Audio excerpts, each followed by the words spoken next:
Welcome to this how to play video for Legends of Kalidasia, Heroes of the Heragul. I'm Jason, the creator of the Kalidasia universe, and over the next few minutes I will cover the basics of gameplay. Each game of Legends of Kalidasia is broken down into turns, and each turn is broken down into phases. The first phase of each turn is the initiative phase. Each player rolls a 6-sided die, and the player which rolled the highest wins the initiative roll. Upgrade cards such as the Heragul Captain or scenario rules can change the player's initiative roll though. After the order of the turn has been established, each player will place sensor points on enemy warships. Each warship generates a number of sensor points each turn based on its sensor value. Later on in the turn, these sensor points can be spent to re-roll attacks that miss the target. Since any warship in your squadron can use any sensor point you place down, it is not necessary to keep track of which warships placed which sensor tokens. Most of the action occurs during the activation phase. Players alternate activating a warship and escorting fighters or 8 individual fighter tokens. When a warship activates, it first selects one of the 5 maneuvers to perform. These maneuvers indicate how a warship can alter its velocity and which side of the warship's token is its combat arc. A warship can also spend a reactor point to activate vector thrusters. Vector thrusters not only add additional engine points to a warship, but they also have less restrictions on how they can be spent and offer the warship more tactical flexibility. While the details of when warships spend engine points are explained in pages 14 to 16 of the Heroes of the Heragul rulebook, the basic actions involve changing speed and turning. For each engine point spent to accelerate, move the velocity track of the warship one location to the right. When decelerating, each engine point that is spent moves the velocity track of the warship one location to the left. At some point during its activation, the warship will move forward equal to its current speed value in inches. A warship's speed value is a small range, giving the controlling player some flexibility in how far it moves. During this movement, engine points can be spent on turning. To turn a warship, find the matching turn template based on the warship's current speed. Align the template to the side of the warship and rotate the warship's token until the front half of its token is aligned with the front half of the turn token. Except at the end of a warship's movement, it must move forward a certain amount of inches between turns based on its current speed. This information can be found on page 15 of the rulebook. Being warships, these ships carry weapons grouped into batteries. Each battery contains one or more guns of the same type. At any point during its movement, a warship may fire a battery at a single target. Each of the batteries can be fired once per activation, and they can all be fired at the same target or at separate targets. First, check the range of the weapon. If the distance of the target measured center to center is less than or equal to the range of the weapon, the attack can proceed. Next, check the arc.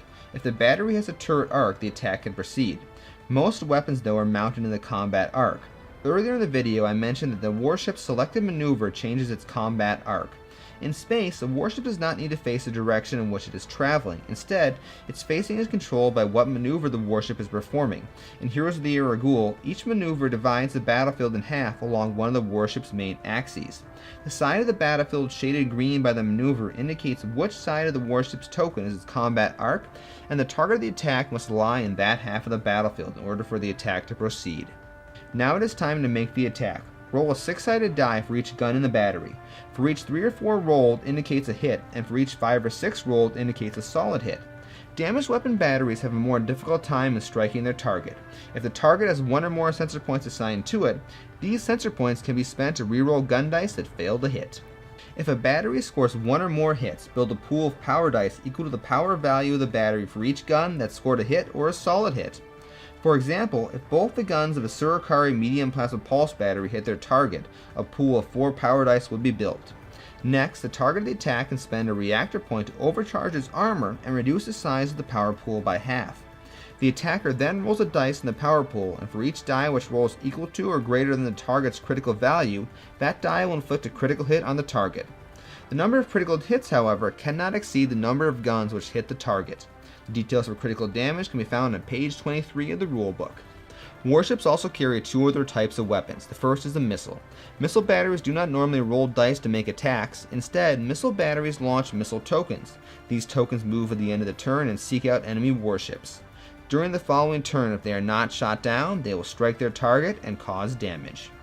The final type of weapon is an anti-fighter weapon, which targets enemy fighters and missiles. Like the standard power weapon, anti-fighter weapons need to have their target in range and in arc. However, damage resolution is different. For each gun die which rolls a 6, an enemy fighter will be destroyed. For each gun die which rolls equal to or higher than the power value of the battery, an enemy fighter will be disrupted.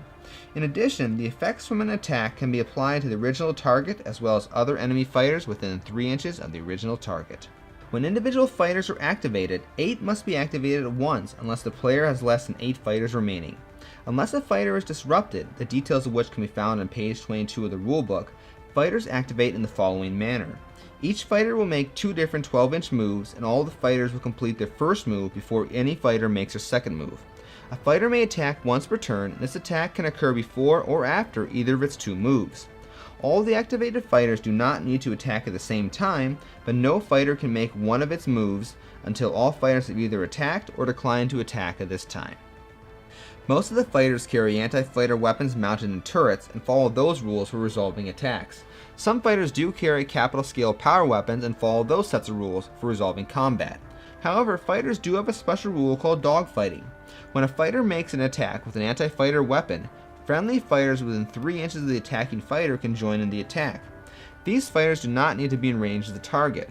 Likewise, when a fighter is targeted by an enemy fighter token, all friendly fighters to that within 3 inches can join in the attack and fight back in one giant dogfight. Damage resolution occurs at the same time and follows the standard rules for anti-fighter weapons.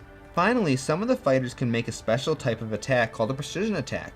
When a fighter is in a line with an enemy warship, it can make a precision attack instead of a normal anti-fighter attack. The fighter wing rolls a single die. If the result is a 5 or a 6, the attack is a success.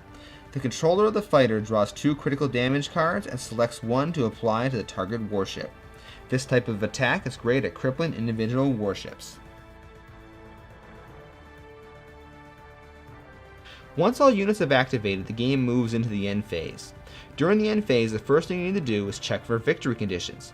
If neither player has won the scenario, remove all sensor points from the board, remove reactor tokens from all warship stat cards, and move missiles. After that, the game will begin with a new turn with the initiative phase.